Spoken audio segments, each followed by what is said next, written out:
నా స్వగ్రామం నుండి తాడిపత్రిలో నా వ్యక్తిగత పని మీద కూడా తాడిపత్రి వెళ్ళటానికి బయలుదేరగానే పోలీసులు కొండాపురం దగ్గరకు వచ్చి అక్కడ నన్ను పోనీకుండా అడ్డుపడడం జరిగింది.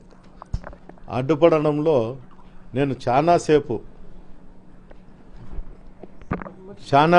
నేను అక్కడ పోలీసులతో అయ్యా నేను 10 నిమిషాల్లో పోతా, ఇది ఎవరు 10 నిమిషాల్లో నేను తాడిపత్రికి పోయి నా కార్యక్రమాలు అయిపు చేసుకొని ఇంటికి పోయి నేను తిరిగి అనంతపురం వెళ్ళాలా అని చెప్పడం జరిగింది. అంతలేకే ఎస్పీ గారు మా డిఎస్పీకి ఫోన్ చేసి నాతో మాట్లాడడం జరిగింది. ఎస్పీ గారిని అడిగితే ఎంతసేపు ఉంటారని అడిగారు. 10-15 నిమిషాలు ఉంటారంటే అయితే వెళ్ళండి అన్నారు. నేను అక్కడికి పోతానే తెలుగుదేశం కార్యకర్తలు అందరూ ఫోన్లు చేసుకొని అందరూ కూడా అటుకి రావడం జరిగింది. అక్కడికి వచ్చిన తర్వాత మురళీ ప్రసాద్ రెడ్డి అని నేను వచ్చినా అని నన్ను చూడనీకి వచ్చాడు. వచ్చినప్పుడు అతని పైన దాడి చేయడానికి ప్రయత్నం చేయడంతో అతను తిప్పుకొని వెనక్కి వెళ్ళాడు. దీనికి అందరికీ కారణం ఏమంటే నేను తాడిపత్రికి వెళ్ళకూడదు అనే ఒక ఆలోచనతోనే ఈ సంఘటన జరిగింది. ముఖ్యంగా తాడిపత్రి ఎలక్షన్ సందర్భంగా జరిగిన అల్లర్ల కేసులలో చాలామంది తెలుగుదేశం నాయకులను అరెస్టు చేయకోకుండా పోవడమే ఈరోజు ఈ సంఘటనకు దారితీసింది. అంతేకాదు మటక, గ్యామ్లింగు, బంగాకు రాయలసీమ జిల్లాలలో తాడిపత్రి ప్రసిద్ధి చెందింది.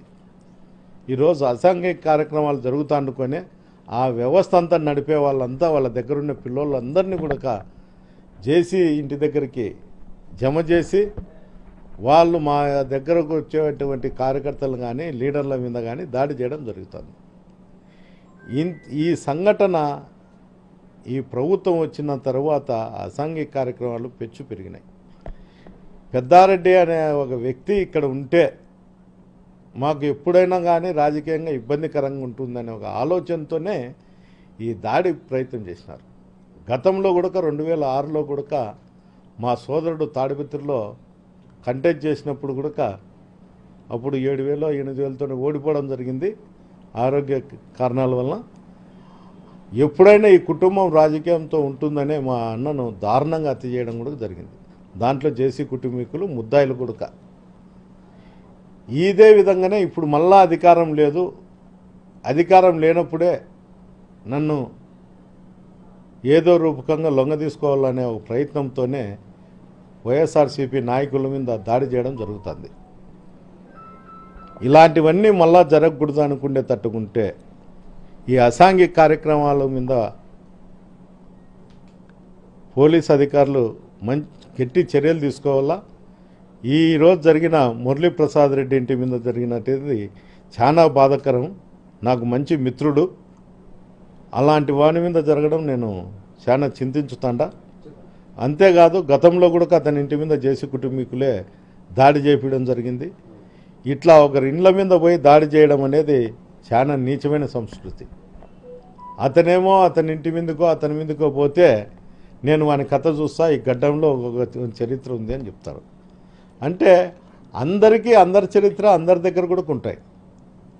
ప్రభాకర్ రెడ్డి గారు నీకు ఆరోగ్యం బాగాలేదు, రెస్ట్ తీసుకో తప్ప నన్ను తాడిపత్రికి పోకోకుండా చేయడానికి ఈ చిన్న గలాటలు చేస్తే పోలీసు అధికారులు అరికడతారనే ఆలోచన నేను మనసులోంటి తప్పుకో.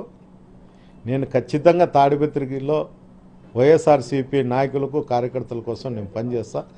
నా ఊపిరి ఉన్నంత వరకు తాడిపత్రిలోనే ఉంటా అని కూడా ఈ సందర్భం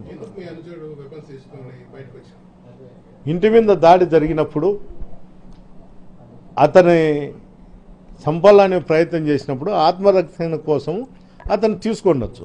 అతనికి లైసెన్స్ వెపన్ అది, అతనేం తీసుకున్నాడు. ఫైర్ చేసినట్లు కూడా ఎక్కడ కూడా నాకు తెలిసి ఎక్కడా లేదు.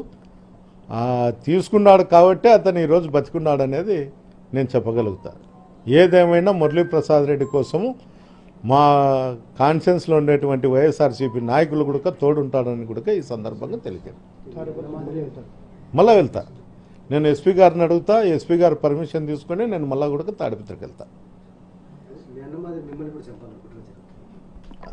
అదే కదా ఇప్పుడు ఆ ఆలోచనతోనే నేను హ్యూమన్ రైట్స్ కూడా నేను కేసు పెట్టినా. నేను హ్యూమన్ రైట్స్ పెట్టినప్పుడు కూడా ఇద్దరు నా దగ్గర మెసేజ్ కూడా వచ్చింది వాళ్ళకు.